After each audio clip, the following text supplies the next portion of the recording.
ñu bëri ñu ngi koy évoquer fii Pape Cheikh Diallo qui revient encore mais moom xanaa il avait une mission universelle. pour yàq askan doon nga koy jàppee boo moytul noonu nga koy jàppee parce que boo xoolee dossier yi boo ci jàpp rek boo ko xëccee ba ci biir rek boo moytul di nga gis ku la ne xam na ko wala woo nañ ko c'est-à-dire léegi dafa meloon ni kon benn nit boo xamante ne xam nga démb rek am na benn vidéo ma gis gars yi di ko partagé waat mu ne su ma demee ba màkk ga li sama xel di dem mooy wayu nongoloo ba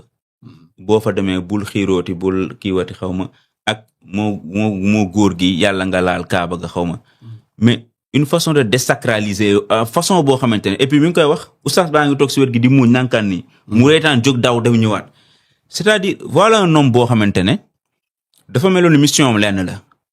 mooy yéen lii ngeen gëm mooy seen diine man teguma ko fenn man dinaa dem màkk ñëw su ma ñëw toog si plateau ruube leen su ngeen di def koor suñ ñëwee man suñ ma indi le sujet man kon loolu la nemee demee wam ama lu ma ci xam man de yàlla toppeewu ma dara c'est-à-dire man mën naa xam sax ne yow mbir mi intéressé wu la maanaam ate nga gëmoo ne ko dara mais nga maanu ci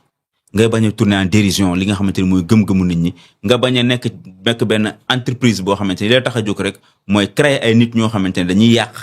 dañuy saboter dañuy def naka sudul noonu te moom ci loolu la nekkoon loolu mooy lu regrettable temps yi nit ñi damay gis ñuy delluwaat di indi ay vidéo am ay séquences yu mu doon def ay wax yu mu doon wax ngay rendre compte ne kon kii naka ngay mën a xalaate ne su ma demee ba màkk di raay kaaba sama xel foofu lay dem Abdou Khadre ku nekk ñaan na yàlla jullit bu ne ñaan nga yàlla dem teg foofu sa loxo yow nga ne su ma fa demee sama xel si ne way ba nongoloo doon way naan moo góor gi yàlla naan boo fa demee bul xiiroo te xaw ma ak am nu mu ko wayee ak way yi ñuy way ci xale yi ci bopp ko ñi c'est-à-dire façon de faire ak comportement boo xamante ne tey ji yàgg na koo def si kanamu sénégalais ci ay télévision mais malheureusement ñu bëri dañ ko baaloon dañ ko néewal doole ba lépp lu mu def la dañ naan garaawul day kaf day reetaan ñu dem ba mu fi solee pyjama fi di ko feccal fii ñuy lu ñu wax garaawul da doon ambiance am na yu bëri yoo xamante ne pourtant ay messages yoo xam ne yàgg na koo sànni mais on n'a pas voulu lire ça comme ni ko chroniqueur bu New York Times bi doon wax non mais xam nga waaw mais xam nga parfois xam nga chroniqueur Trump bi muy doog a falu mooy mandat bu njëkk bi dafa bindoon ne on n'a pas vu Trump venir parce qu'on ne voulait pas le voir venir mi phrase boo xam duma ko gaaw a fàtte te xam nga lu tax mu wax loolu un peu comme Zelensky aussi oui on ne l'a pas vu venir parce qu'on ne voulait pas le voir venir noonu la demee Pape Cheikh gisuñu lii muy def miy ñëw parce que bëgguñu woon gis ko mu ñëw bëgguñu woon mu doon moom xam ngeen seen nit ñu ne la kii si yi la nekk nga ne noonu mënul nekk du moom doo ko gis miy ñëw parce que yow bëggoo mu doon moom léegi tant que demoon nag bañ na la murisee bët na la léegi lii la moom suñ koy doog a gëm loolu moo ñu daroon ak moom et pourtant moom ci ay émission am doon nañu sànni ay message et pourtant ci ay kafam doon nañu yónnee ay message si doxalinam yëpp daf ñu doon yónnee ay message ba ci ay séries yi muy joué ba ci chaque fois doon nañu envoyé ay message mais ñu ñoo ko du loon bëgg a lire léegi nag ce qui est mesquin dans cette affaire mooy xam nga lan le fait que mu amoon benn genre entreprise boo xam ne daf koy teg pour yàq nit ñi wala pour yàq waaw parce que su fekkente ne yow benn góor nga nga ne léegi yow nit ñi dañuy ñëw kii day ñëw A B C D E Y Z ñoom ñëpp ñu ngi commencé di ñëw ci yow lan nga si jublu am na lu mu si jublu mooy na mbon gi tasaaroo parce que day leen ku ñëwaat bu ko tàmm dina dem seeti ji keneen ku dul yow kum ko mën a seexaatal léegi ku ñëwaat am na xaalis booy joxe tamit léegi loolu bu gisaatee keneen ko mën a defal tamit c'est-à-dire mbon gi day dem ba day law day yaatu léegi ban mission la amoon wala ban taxawaay la amoon pour wasaare mbon gi noonu lan moo ko war a mën a jaral loolu xam naa sax nit ku ne man damaa tàmm lu bon ma yemale ko man ak sam bopp wala man ak kenn waaye man dama ko tàmm am ay coxeur koo xam ne daf lay indil nga am ci ñaar Kader bokk ci ak beneen Camerounais bi ñoom ñoo xam ne dañ lay coxel indi di la indil bu doon sax da nga ne Kader xarañ na ci yem na ci Kader wala yem na ci waajale ñoom ñaar xarañ na ci yem na ci ñoom ñaar waaye déedéet dañ naan da koy varier kii day indi fii kii indi kële indi gannaaw su mais loolu am na lu nekk ci ginnaaw ñoom ñetti ñëpp bokk ñoom niveau de responsabilité booy xool dans le fond ñoom ñëpp ñoo koy bokk te Moustapha dafa nekk loo xam ne au-delà de l'enquête bi ñuy war a mener mais faire l'étude de chaque cas ak l'ampleur de la responsabilité l'ampleur du désastre de la volonté de nuire loolu je crois que ça doit être tenu en compte ci li nga xam ne mooy enquête bi mais peut-être côté justice en dehors des enquêteurs après l'étape enquête jugement affaire yooyu ñu tenir compte de ça parce que bu ñu yëgagul woon yëf yi mais affaire bi dina gën a répandre gën a détruire la société et c'est quelque chose de inacceptable ci société Maman Africa dafa def benn témoignage mu ne quand je voulais acheter un appartement beaucoup me proposaient leur appartement à la cité mixta si laa xam ne fii nag am na lu fa xew ñu bëri ñu ngi commencé di daw foofu. si même location sax ñu bëri dañu am seen appartement te kenn nangu faa loué mais man tey su ma bëggee dëkk ba ma ko doon loué même tey soo diviser fi may fay ni par 2 nga ne ma demal nga dëkk si li sax du ma dem dëkki fa. ne gratuitement bu ñu leen koy abal sax duñ dem dëkk jëfa duñ dem jël. parce que le fait que rek ñu léegi chaque jour ngay wàcc di fa dugg rek nit mën na laa seen nga fay dugg ne xaaral Moustapha laa seen ma fay dugg xamul na fa laa dëkk.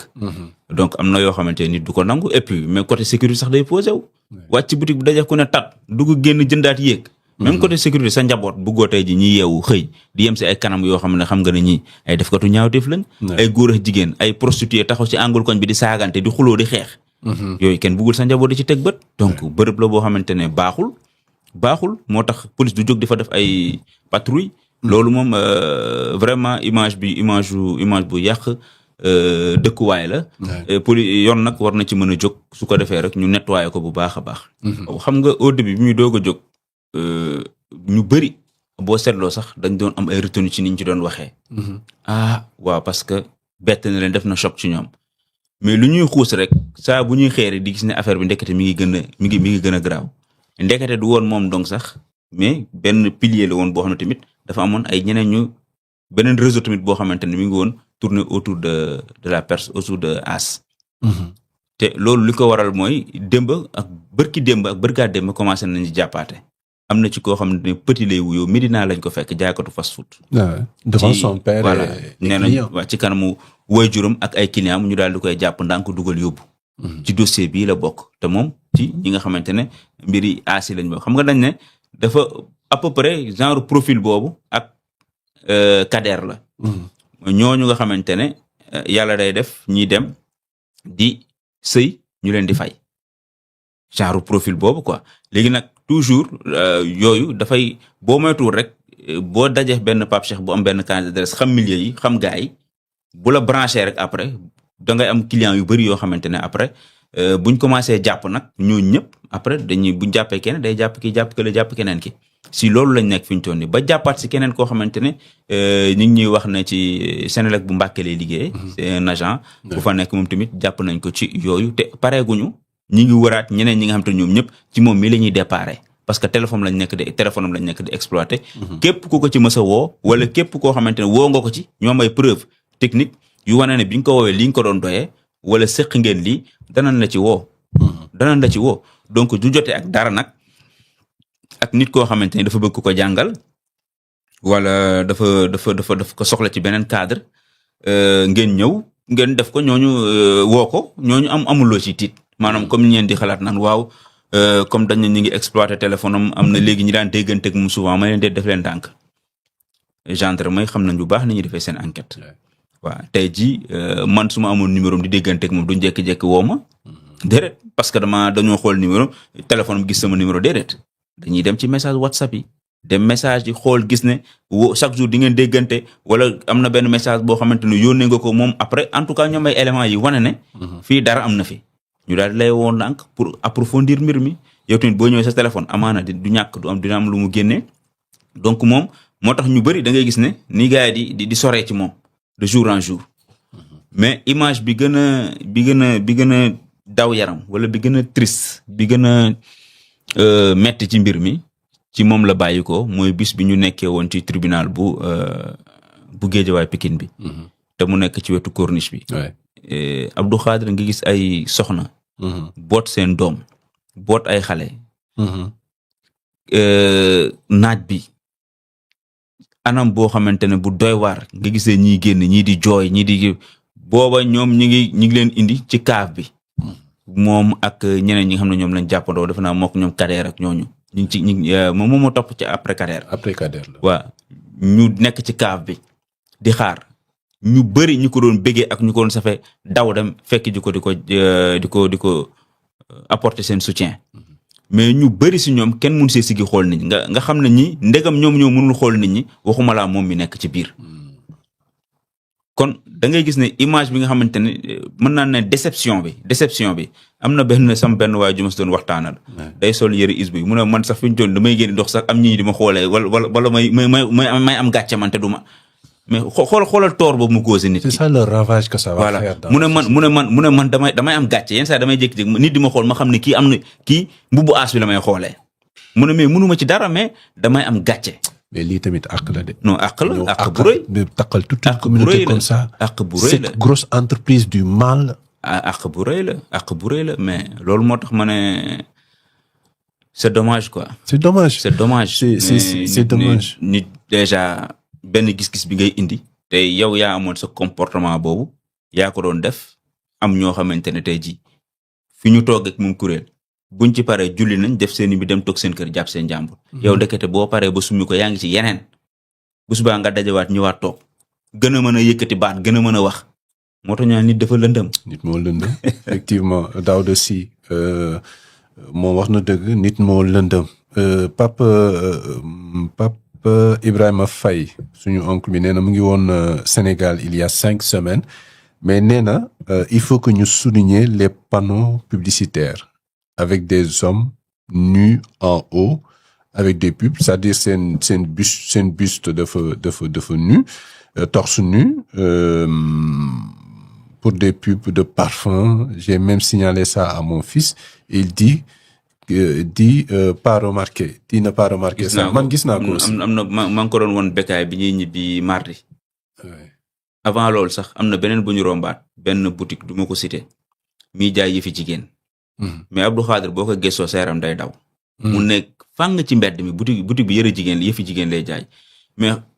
parfois man damay am problème ban société lañ bëgg am bokk su fekkente ne moom dafay jaay ay parfum wala muy jaay diw indi benn jigéen góor boo xam ne dañ ne dafa entraîné ko mu sol benn tubéy bu nekk def yaramu nen di jéem a jaay sexy ci góor léegi loolu ñu def ko ci mbedd Dakar pour la ndax xaalis parce que da ngaa fay ñu tafaloo la ci mbedd mais boo fay am nañ droit de regard xool image ne demal da nga delloo def ci beneen image ñëw. demal nga na sol sous-vêtement wala mu sol leen nga doog a dugg image bi du jàllante si Ndakaaru. brigade des mœurs mi nga am si Sénégal ba tey. mais bien sûr mais loolu dañ ciy loolu man dama gis nu mu mën a passer inaperçu ni man daf ma choqué. Ils sont interpellés alors. ah oui mais loolu dañ ko war a retirer. automatiquement dañ ko war a retirer ci mbeddu Ndakaaru yëpp parce que du respect du orma du cër ñun nekkuñu bitim réew. bitim réew bu la neexee mën nga jaay produit bu ne ak noo ko jaayee mais sunu ay doom ak sunu ay rakk dafa am yu ñu bëgg a def ci ñoom.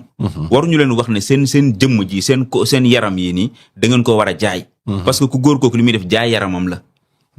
jaay yaramam lay def léegi nag loolu tey ji kenn waru mën a demee noonu. bu loolu weesoo mais yëfi jigéen niñ koy jaayee nañ ko arrangé Abdou Khadir nañ ko arrangé mais am na si ñoo xam ne niñ koy jaayee daanaka boutique la yoo xamante ne musiba la mais loolu xam naa nga def ko ci biir ku ñëw dugg gis mais ci commencement bi nii nga jëlee image yu la gën a bon yu la gën a sexy nga ne ko dang ci biti romb xool gestu xool c'est pas normal. donc yooyu yëpp ay mbir la yoo xamante ne pour man ñi nga xam ne ñooy brigade des mœurs comme ni nga ko waxee. war nañu gën a mën a rigoureux ci côté boobu gën a xool bu baax a baax parce que yooyu dañ koy xeeb mais ay mbir la yoo xamante ne ba ci mannequin yi yenn saa yi tuyal mannequin benn tailleur def benn mannequin mun a dung mu teg ko noonu mu dem am na si ñoo xam sax da ngay jël ñu gis ko jël kii tissu. bu deful dara ni wodd ko wala ñu solo ko dara ñëpp yemuñu. li may wax ni peut-être ñenn dina banal nañu Moustapha li muy wax ni kii ne dafa compliqué non non Abdou Khadir ñëpp yemuñu. yooyu yëpp boo nekkee ci société da ngay bul jël rek nga ne ñëpp ni man lañ mel wala ñëpp di Abdou Khadir lañ yem rek. dañuy romb dem bon puf kii day jaay ay affaire jigéen sama yoon nekku déedéet. am na ñoo xam ne ce sont des malades. ñooñu ñëpp da nga leen di sóor. ba ci mannequin yi nga xam ne dañ koy def nii mun a dungu nga jël ko defal ko ay forme def ay yi ñuy bàyyi ko noonu dem bàyyi ko noonu dindi yëre bi jaay nga ko bàyyi ko noonu ça ne se fait pas boo ko mënul retirer jëlal nga sër nga takk ko nii takk ndigg li wala nga jël am na ñu koy def nag parce que souvent dama koy romb gis ko tamit am ñoom dañ koy takk nii jël kii bàyyi ko noonu dem au moins mu am xorma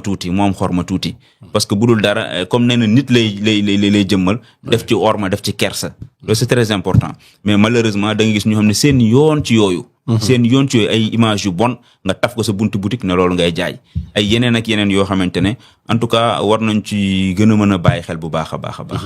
En tout cas justice mu ngi doog a am liggéey nag. là ils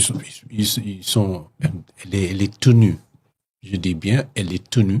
de rendre justice au nom de la société, au nom des populations. Donc ndax lii moom amul kenn koo xam ne mën na ci d'accord ndax société bi mais progressivement mu ngi yàqu xeetu yàqu boo xam ne ci des détails yoo xam ne ça passe inaperçu. Je crois que ñoom justice bi dans toutes ses branches war nañu jóg mobiliser wu à fond pour mettre fin à tout ça parce que on peut quand même pas accepter de détruire notre société. ci ay yoo xam ne dañ ko importer andi ñëw yàq réew mi comme ça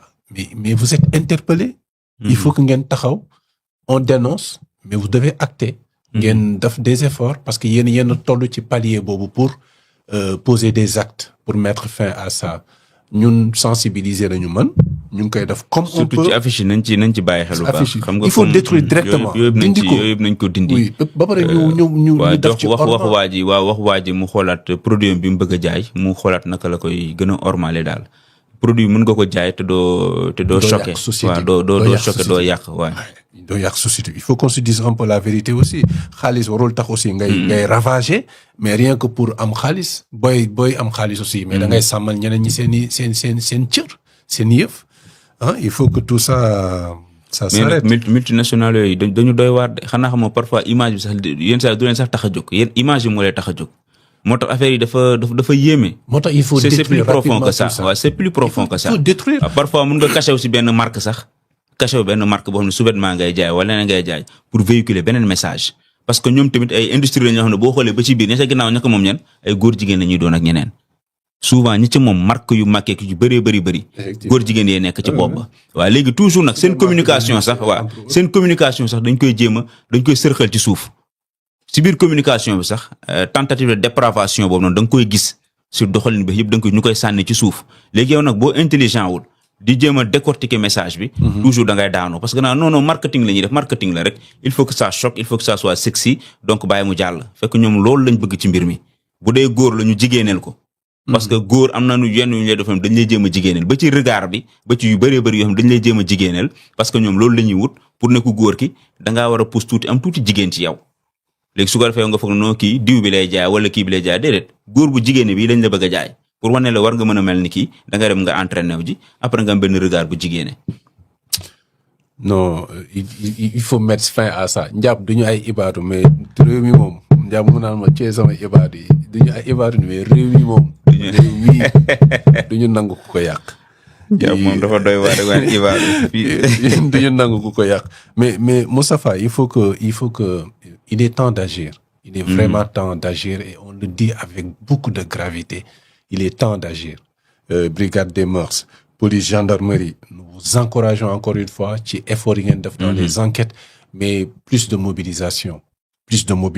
État, plus de mobilisation, plus de moyens financiers parce que enquête aussi dafay demander beaucoup de moyens financiers, c'est que ils le font, mais il faut qu'on mesure la gravité de la situation. Ñu jéem a sévir impérativement ñu mettre fin à tout ça parce qu'il faut pas que les gens viennent détruire suñu société et puis les plus exposés ce sont les enfants. Ce sont les enfants dañ leen war a sàmm dañ leen war a protéger. Il faut sévir ñu démanteler toute cette entreprise, cette grande entreprise du mal. Il faut la démanteler. Merci beaucoup Moustapha ci développement bi ñu jégalu ci chaleur bi parce que on peut pas voir notre société ñu yàq ko comme ça parce que il y a les générations à venir te buñ ñëw war nañu fekk fii une harmonie qui peut les permettre d'être de bonnes personnes yoo xam ne dinañu réussir seen vie ici et au-delà parce que loolu la ñu gëm